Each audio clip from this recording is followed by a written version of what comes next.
అందరికీ నమస్కారం. ఈరోజు ఎన్ఆర్డిఆర్ఎం అంటే national rural development recreation mission, ఇది ఒక సెంట్రల్ గవర్నమెంట్ మిషన్ అన్నమాట. ఇందులో ఇప్పుడు దాదాపు 13,762 వేకెన్సీస్ అయితే రిలీజ్ చేశారు. ఎవరైతే మినిమం డిగ్రీ అంటే 10th క్లాస్ నుంచి దాదాపు 10th, ఇంటర్, డిగ్రీ, పీజీ చేసుండే వాళ్ళందరూ కూడా ఈ జాబ్స్కి అయితే అర్హులు. ఎవరైతే ఎక్కువ కాలంగా జాబ్స్ కోసం వెయిట్ చేస్తూ గవర్నమెంట్ జాబ్లో సెటిల్ అవ్వాలి అని అనుకుంటున్నారో వాళ్ళందరికీ కూడా ఇది ఒక అద్భుతమైన అవకాశం అని చెప్పాలి. ఎందుకంటే ఎప్పుడూ కూడా ఇంత మంచి రిక్రూట్మెంట్ అయితే, ఇంత పెద్ద స్థాయిలో రిక్రూట్మెంట్ అయితే జరగలేదు. ఈ 13,762 పోస్టులు కేవలం మన ఏపీ అండ్ తెలంగాణ వాళ్ళకి మాత్రమే. ఆల్ ఓవర్ ఇండియా వేకెన్సీస్ అయితే రిలీజ్ చేశారు. బట్ మనకు మన తెలుగు వాళ్ళకి, ఏపీ అండ్ తెలంగాణ వాళ్ళకి దాదాపు 6,800 చొప్పున విడివిడిగా అయితే నోటిఫికేషన్స్ అనేది రిలీజ్ చేయడం జరిగింది. ఇక్కడ ఈ నోటిఫికేషన్స్ తెలంగాణకి సపరేట్గా, ఏపీకి సపరేట్గా ఇచ్చున్నారు. అది నేను ఈ నోటిఫికేషన్ యొక్క డీటెయిల్స్ డిస్క్రిప్షన్లో పెడతాను సపరేట్గా చూడండి. ఇద్దరికి కూడా ఈక్వల్ నెంబర్ ఆఫ్ జాబ్సే ఇచ్చారనమాట. కాబట్టి ప్రతి ఒక్కరూ కూడా, ఎవరైతే చాలా మంది అడుగుతున్నారు మన సబ్స్క్రైబర్స్ 10th క్వాలిఫికేషన్, ఇంటర్ క్వాలిఫికేషన్తో చెప్పండి అనేసి.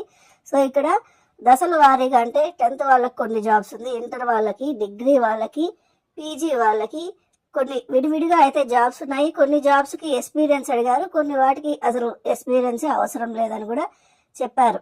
దీనిలో మెయిన్గా ఇచ్చిన జాబ్స్ ఏంటంటే account officer, data manager, computer operator, field assistant, ఇటువంటివి ఇచ్చారనమాట జాబ్స్. సో వీటన్నిటికీ కూడా ఏ విధంగా అప్లై చేయాలి, దీనికి ఎప్పుడు లాస్ట్ డేటు అన్నది పూర్తి వివరాలు అయితే మనం ఈ వీడియో ద్వారా తెలుసుకుంటాము. వీటికి అన్నిటికీ కూడా ఖచ్చితంగా తెలుగు అయితే వచ్చి ఉండాలి. తెలుగు మ్యాండేటరీ. ఇది మన రాష్ట్రాల్లోనే, మన ఏపీ వాళ్ళకైతే ఏపీ రాష్ట్రంలో ఒక్కొక్క డిస్ట్రిక్ట్లో ఉంటాయన్నమాట ఈ జాబ్స్ అనేది. తెలంగాణ వాళ్ళకైతే తెలంగాణలోనే చేసుకునే అవకాశం అయితే ఉంటుందన్నమాట. సో ఇది బెస్ట్ ఆపర్చునిటీ అండి. ప్రతి ఒక్కరూ కూడా దీనిపైన కాస్త కాన్సన్ట్రేట్ చేయండి. ఇది పూర్తి వివరాలు మనం ఇప్పుడు దీనికి ఎట్లా అప్లై చేయాలి, ఎప్పుడు లాస్ట్ డేటు, ఫీజు ఎంత, ఇవన్నీ కూడా మనం ఇప్పుడు ఈ వీడియో ద్వారా అయితే చూస్తాము. వీడియో ఎండ్ అయ్యేంత వరకు చూడండి. బట్ మనము ఒక్కొక్క జాబ్ గురించి తెలుసుకుందామండి. ఇక్కడ ఇక్కడ మీకు డిస్ప్లేలో చూపిస్తున్నాను చూడండి. ప్రతి ఒక్క జాబ్ గురించి తీసుకుంటాము. ఇక్కడ తెలంగాణలోను ఏపీలోను సేమ్ పోస్టులే ఉన్నాయన్నమాట. తెలంగాణ, ఏపీ బోత్ సేమ్ పోస్టులు ఉన్నాయి. దీనికి అర్హతలు కూడా సేమే. సో వేకెన్సీస్ కూడా సేమే అనమాట. ఏజ్ ఎలిజిబిలిటీ అంతా కూడా సేమ్. సో ఫస్ట్ ఇప్పుడు మనము జిల్లా ప్రాజెక్ట్ ఆఫీసర్ అంటే డిస్ట్రిక్ట్ ప్రాజెక్ట్ ఆఫీసర్ పోస్టులు 93 పోస్టులు ఉన్నాయి. ఏపీలోను 93, తెలంగాణలోను 93 పోస్టులు విడివిడిగా ఉన్నాయన్నమాట. దీనికి కావాల్సిన క్వాలిఫికేషన్ పోస్ట్ గ్రాడ్యుయేషన్ అయితే చేసి ఉండాలి. తర్వాత వీళ్ళకి మినిమము ఒక 1 year ఎక్స్పీరియన్స్ అయితే ఉండాలన్నమాట. రూరల్ రిలేటెడ్గా ఏదన్నా ఒక 1 year ఎక్స్పీరియన్స్ అయితే అడుగుతున్నారు. దీనికి కావాల్సిన వయసు వచ్చి 23 సంవత్సరాల నుంచి 43 సంవత్సరాల వరకు ఉన్నవాళ్ళు ఎవరైనా సరే ఈ జాబ్కి అయితే అప్లై చేసుకోవచ్చు. దీనికి ఇస్తున్న శాలరీ వచ్చి 36,760 రూపాయలు గ్రాస్ శాలరీ. దీంతో పాటు పిఎఫ్, హెల్త్ ఇన్సూరెన్స్, తర్వాత మెడికల్ ఫెసిలిటీ ఇవన్నీ కూడా ఉంటాయని అయితే నోటిఫికేషన్లో చెప్పున్నారు. ఇదే బోత్ తెలంగాణ అండ్ ఏపీకి రెండుకి రిఫ్లెక్ట్ అయితే అవుతుంది. తర్వాత జాబ్ అకౌంట్ ఆఫీసర్. ఇది 140 పోస్టులు. 140 పోస్టులు ఏపీలో, 140 పోస్టులు తెలంగాణలో. దీనికి కావాల్సిన విద్యా అర్హత వచ్చి పోస్ట్ గ్రాడ్యుయేషన్ అయితే చేసి ఉండాలా. తర్వాత దీనికి 2 years అయితే ఎక్స్పీరియన్స్ ఉండాలా. అకౌంట్స్ ఆఫీసర్గా 2 సంవత్సరాలు ఎక్కడన్నా పని చేసి ఉండాలా. దీనికి ఏజ్ ఎలిజిబిలిటీ వచ్చి ఈ పోస్ట్కి 23 సంవత్సరాల నుంచి 43 సంవత్సరాల మధ్యలో ఉండాలి. తర్వాత జీతము 27,450 రూపాయలు జీతం అయితే ఉంటుంది. సో మీకు ఇవన్నీ కూడా మీ రాష్ట్రాల్లోనే, మీ ఏ జిల్లాలో అయితే ఉన్నారో ఆ జిల్లాలోనే పనిచేసే అవకాశం అయితే ఉంటుంది. తర్వాత జాబ్ వచ్చి టెక్నికల్ అసిస్టెంట్.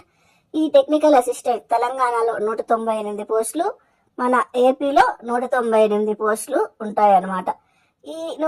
ఈ టెక్నికల్ అసిస్టెంట్కి గ్రాడ్యుయేషన్ అయితే అయి ఉండాలి. ఎనీ గ్రాడ్యుయేట్ ఎవరన్నా గ్రాడ్యుయేట్ చేసి ఉండాలి. అంటే బీకామ్ కానీ బీఎస్సీ కానీ బీబీఎం ఎటువంటి గ్రాడ్యుయేషన్ అన్నా చేసి ఉండొచ్చు.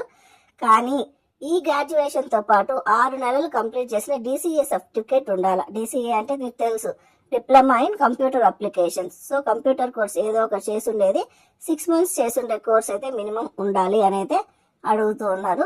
దీంతో పాటు computer typing, data entry, report generation లో కాస్త ఎక్స్పీరియన్స్ అయితే ఉంటే మంచిది అని కూడా చెప్తున్నారనమాట.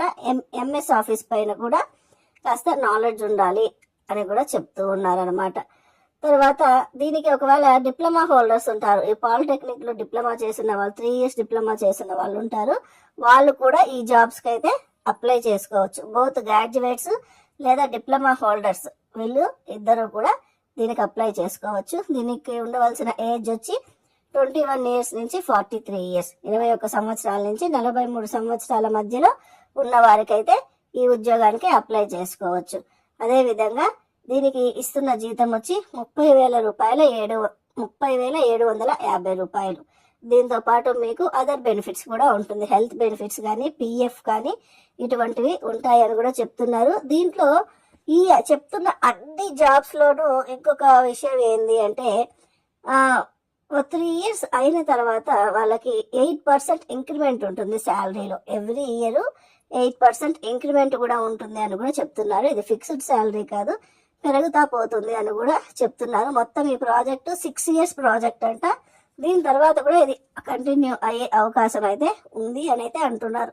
సో ఎవరైతే మనకు పర్మనెంట్ జాబ్ కావాలి అనుకుంటున్నారో వాళ్ళందరూ కూడా దీనికైతే ప్రయత్నం చేయవచ్చును. దట్టు సర్వీస్ ఓరియంటెడ్ జాబ్ కాబట్టి జాబ్ కూడా బాగుంటుంది. తర్వాత 4వ పోస్ట్ డేటా మేనేజర్ పోస్టు. 383 పోస్టులు ఉన్నాయి. తెలంగాణలో 383, ఏపీలో 383 పోస్టులు ఉన్నాయి. దీనికి వచ్చి డిగ్రీ కంప్లీట్ చేసి ఉండాలి. ఎడ్యుకేషనల్ క్వాలిఫికేషన్ డిగ్రీ కంప్లీట్ చేసి దీనికి typing, report generation, data entry, MS office లో బాగా నాలెడ్జ్ అయితే ఉండాలి అని అడుగుతున్నారు. ప్లస్ 1 year ఎక్స్పీరియన్స్ కూడా అడుగుతున్నారు. డేటా మేనేజర్ కి 1 year ఎక్స్పీరియన్స్ అడుగుతున్నారు. తర్వాత వయసు వచ్చి 21 సంవత్సరాల నుంచి 43 సంవత్సరాల మధ్యలో ఉండాలి. వీరికి ఇస్తున్న జీతం వచ్చి 28,350 రూపాయలు అయితే జీతం అయితే ఇవ్వనున్నారు. దీని తర్వాత వీళ్ళకి ప్రతి సంవత్సరం కూడా 8% ఇంక్రిమెంట్ కూడా ఉంటుంది. ఇప్పుడు చెప్తున్న అన్ని జాబ్స్ కి ఇది ఫిక్స్డ్ శాలరీ కాదు. ఈ యొక్క 2 years 3 years అయిన తర్వాత 8% ఇంక్రిమెంట్ కూడా ఇస్తాము అని అయితే చెప్తూ ఉన్నారు. తర్వాత పోస్ట్ వచ్చి MIS మేనేజర్ కూడా 626 పోస్టులు. మన తెలంగాణలోను 626, ఏపీలోను 626 పోస్టులు అయితే ఉన్నాయి. Same graduation degree, any degree వాళ్ళైతే దీనికి అప్లై చేయొచ్చు. కంప్యూటర్ టైపింగ్ వచ్చి ఉండాలి, రిపోర్ట్ జనరేషన్ వచ్చి ఉండాలి, తర్వాత డేటా ఎంట్రీలో ప్రావీణ్యం అయితే ఉండాలి. సో 1 year అయితే ఎక్స్పీరియన్స్ ఉండాలి అని అయితే అడుగుతున్నారు. ఏజ్ వచ్చి 21 years నుంచి 43 years మధ్యలో ఉండాలి. వీళ్ళకి ఇస్తున్న శాలరీ 25,650 రూపాయలు అయితే ఇస్తున్నారు. తర్వాత MIS అసిస్టెంట్ అంటే మేనేజ్మెంట్ ఇన్ఫర్మేషన్ సిస్టమ్స్ అన్నమాట. సో వీళ్ళకి 930 పోస్టులు ఉన్నాయి. ఇవి almost all computer minimum knowledge ఉన్న పోస్టులు అనమాట. ఇవన్నీ కూడా కంప్యూటర్లో కొంత 6 months కోర్స్ అన్న అలాగ అయితే చేసి ఉండాలి. ఎవరైతే గ్రాడ్యుయేట్స్ కంప్లీట్ అయి ఉంటుందో గ్రాడ్యుయేషన్ వాళ్ళందరూ కూడా మినిమం 6 months కోర్సులు అయితే కంప్లీట్ చేయాలి. ఎందుకంటే ప్రతి ఒక్క జాబ్ కూడా మినిమం కంప్యూటర్స్ అయితే అడుగుతున్నారు ఇప్పుడు. కాబట్టి కంప్యూటర్స్ ఎవరైతే diploma in computer application 6 months చేస్తుంటారో వాళ్ళందరూ కూడా దీనికి ఎలిజిబుల్ అయితే అవుతారు. ఇప్పుడున్న ప్రతి పోస్ట్ కి ఎలిజిబుల్ అవుతారు. సో దీనికి MIS అసిస్టెంట్లకు కూడా 1 year ఎక్స్పీరియన్స్, 43 years అయితే ఉండాలని అయితే చెప్తున్నారు. తర్వాత దీనికి ఇస్తున్న శాలరీ వచ్చి 24,650 రూపాయలు అయితే ఇస్తూ ఉన్నారు MIS అసిస్టెంట్స్ కి. ఫీల్డ్ కోఆర్డినేటర్స్ ఇది 1256 పోస్టులు అండి. అన్నిటికన్నా ఎక్కువ పోస్టులు ఇవి. సో ఏపీలోను సేమ్ 1256, తెలంగాణలో కూడా 1256 పోస్టులు అయితే ఉంటాయి. దీనికి ఇంటర్మీడియట్ క్వాలిఫికేషన్ అడిగారండి. ఇంటర్మీడియట్ లేదు అంటే 10th క్లాస్ క్వాలిఫికేషన్ కూడా ఉన్నా కూడా పర్వాలేదు, కానీ కంప్యూటర్స్లో నాలెడ్జ్ ఉండాలి. ఇంటర్ ఉన్నా పర్లేదు, 10th ఉన్నా పర్లేదు, కానీ వీళ్ళకి కంప్యూటర్ నాలెడ్జ్ అయితే మినిమం అయితే వచ్చి ఉండాలి అని అయితే అడిగారు. DCA ఇటువంటివి ఏమి అడగలేదు, కానీ మినిమం క్వాలిఫికేషన్ ఉండాలి. సో 43 సంవత్సరాల లోపలైతే ఉండాలి. వీళ్ళకి ఇస్తున్న జీతం వచ్చి 23,250 రూపాయలు. సో ఈ జీతం అయితే ఇస్తున్నారు. దీనికి ఏంది అంటే ఏమి అనుభవం అయితే అడగలేదండి. సో వితౌట్ ఎక్స్పీరియన్స్ కూడా వీళ్ళు ఫీల్డ్ కోఆర్డినేటర్స్గా అయితే జాయిన్ అవ్వచ్చు. 10th వాళ్ళు కానీ ఇంటర్ వాళ్ళు కానీ మీరు అప్లై అయితే చేయవచ్చు అనమాట. 10th ఇంటర్ క్వాలిఫికేషన్తో ఇది మంచి శాలరీ అని చెప్పచ్చండి. 23,250 రూపాయలు. మళ్ళీ వీళ్ళకి కూడా ఇంక్రిమెంట్ అయితే 8% ఇంక్రిమెంట్ అయితే ఉంటుంది. దీంతో పాటు బెనిఫిట్స్ కూడా ఉంటుంది. తర్వాత పోస్ట్ వచ్చి మల్టీ టాస్కింగ్ అఫీషియల్స్ అనమాట. ఈ మల్టీ టాస్కింగ్ అఫీషియల్స్కి మినిమం గ్రాడ్యుయేషన్ అయితే అడిగారు. లేదన్నా 10+2 మీన్స్ ఇంటర్మీడియట్ ఉన్నా కూడా సరిపోతుంది. దీనికి 2 years ఎక్స్పీరియన్స్ అయితే అడిగారండి. ఒకవేళ ఇంటర్మీడియట్ గానే చేస్తుంటే 2 years ఎక్స్పీరియన్స్, లేదు గ్రాడ్యుయేట్ చేస్తుంటే మాత్రం గ్రాడ్యుయేట్స్ దీనికి అప్లై చేయాలంటే ఏం ఎక్స్పీరియన్స్ అవసరం లేదు అని కూడా చెప్తున్నారు. తర్వాత దీనికి 43 years వరకు అప్లై చేసుకోవచ్చు అనమాట. తర్వాత వీళ్ళకి ఇస్తున్న జీతం 23,450 రూపాయలు అయితే ఇస్తున్నారు. తర్వాతది ఫెసిలిటేటర్స్. ఈ ఫెసిలిటేటర్స్ కూడా intermediate qualification plus 1 year experience అయితే అడుగుతున్నారు. ఎవరైతే కంప్యూటర్ నాలెడ్జ్ బేసిక్ నాలెడ్జ్ ఉందో వాళ్ళకి ఎక్కువ ప్రిఫరెన్స్ ఇస్తామని కూడా చెప్తున్నారు. దీనికి 43 సంవత్సరాల లోపల ఉన్న వాళ్ళైతే అప్లై చేయొచ్చు. దీనికి ఇస్తున్న శాలరీ 22,750 రూపాయలు అయితే ఇస్తున్నారు. తర్వాత కంప్యూటర్ ఆపరేటర్లు 1,290 పోస్టులు అండి. అన్నిటికన్నా ఎక్కువ జాబ్స్ ఉన్నాయి. సో తెలంగాణలోనూ ఉంది, ఆంధ్రాలోనూ 2 దగ్గరలో 1,250, 1,250 2 దగ్గరలో ఇన్ని పోస్టులు అయితే ఉన్నాయి.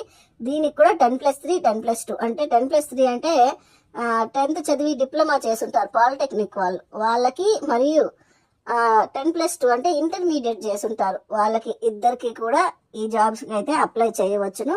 లేదా ఈ ఇంటర్మీడియట్ 10th క్లాస్ కంప్లీట్ చేసి కంప్యూటర్ నాలెడ్జ్ ఉన్న వాళ్ళు కూడా అయితే దీనికైతే ఎలిజిబిలిటీ అయితే ఉంది.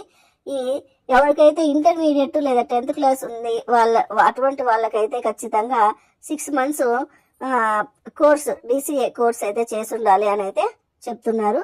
దీనికి 43 సంవత్సరాల లోపలైతే వాళ్ళు అప్లై చేయాలి. ప్లస్ దీనికి ఇస్తున్న శాలరీ వచ్చి 23,250 రూపాయలు. సో ఇదండి, దాదాపు ఒకే నోటిఫికేషన్ లో ఇన్ని జాబ్స్ పడ్డాయి. చూడండి ఎన్ని జాబ్స్, దాదాపు 10 రకాల జాబ్స్ పడినాయి. ప్రతి రాష్ట్రంలో 6,000 కన్నా ఎక్కువ పోస్టులు ఉన్నాయి. 2 రాష్ట్రాల్లో కలిపి 13,000కు పైగా పోస్టులు అయితే ఉన్నాయి. సో మ్యాక్సిమం అయితే అప్లై చేయండి, ప్రతి ఒక్కరూ ట్రై చేయండి. So permanent job, that central government machine ఇది కాబట్టి 6 years కంటిన్యూస్ గా ఉంటుంది. దాని తర్వాత కూడా పొడిగించే అవకాశం కూడా ఉంటుంది. సో దీనికి అప్లై చేయాలి అంటే కట్టవలసిన అప్లికేషన్ ఫీజు వచ్చి జనరల్ వాళ్ళకి, OBC వాళ్ళకి వచ్చి 399 రూపాయలు అప్లికేషన్ ఫీజు, దాదాపు 400 రూపాయలు. తర్వాత SC ST వాళ్ళకైతే 299 రూపాయలు. ప్లస్ ఎవరికైతే రేషన్ కార్డు ఉంటుందో, రేషన్ కార్డు ఉన్న ప్రతి ఒక్కరూ కూడా 299 రూపాయలకి అయితే 299 రూపాయలు అప్లికేషన్ ఫీజు అయితే కట్టవలసి వస్తుంది. సో ఇక్కడ PWD అంటూ సపరేట్ రిజర్వేషన్ అయితే ఇవ్వలేదు, కానీ బట్ అందరూ కూడా దీనికైతే అప్లై అయితే చేసుకోవచ్చును. తర్వాత ఇది ఎట్లా సెలెక్ట్ చేస్తారు అంటే ఈ పోస్టులకి కంపల్సరీ రిటర్న్ టెస్ట్ అయితే ఉంటుందని అయితే చెప్తున్నారు. ఏపీ వాళ్ళకి కానీ తెలంగాణ వాళ్ళకి కానీ కంపల్సరీ రిటర్న్ టెస్ట్ ఉంటుంది. రిటర్న్ టెస్ట్ ద్వారానే క్వాలిఫై చేస్తామని అయితే చెప్తున్నారు. రిటర్న్ టెస్ట్ చెప్పారు కానీ ఇంటర్వ్యూ ఏమి ఉంటుందని అయితే చెప్పట్లేదండి. జస్ట్ మీరు రిటర్న్ టెస్ట్ లో కానీ క్వాలిఫై అయిపోతే చాలు, మీరు ఈజీగా అయితే జాబ్ అయితే పొందవచ్చును.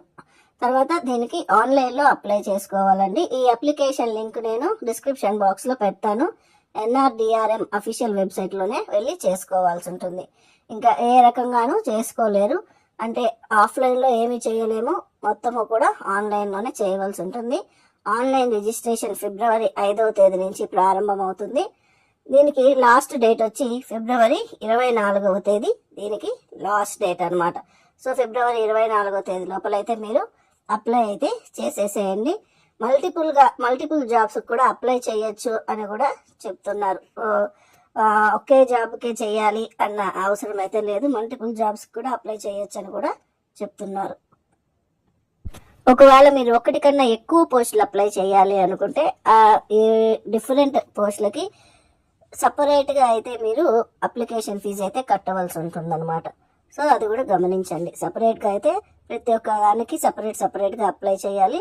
అప్లికేషన్ ఫీజు కూడా సపరేట్గా అయితే పే చేయవలసి అయితే ఉంటుంది.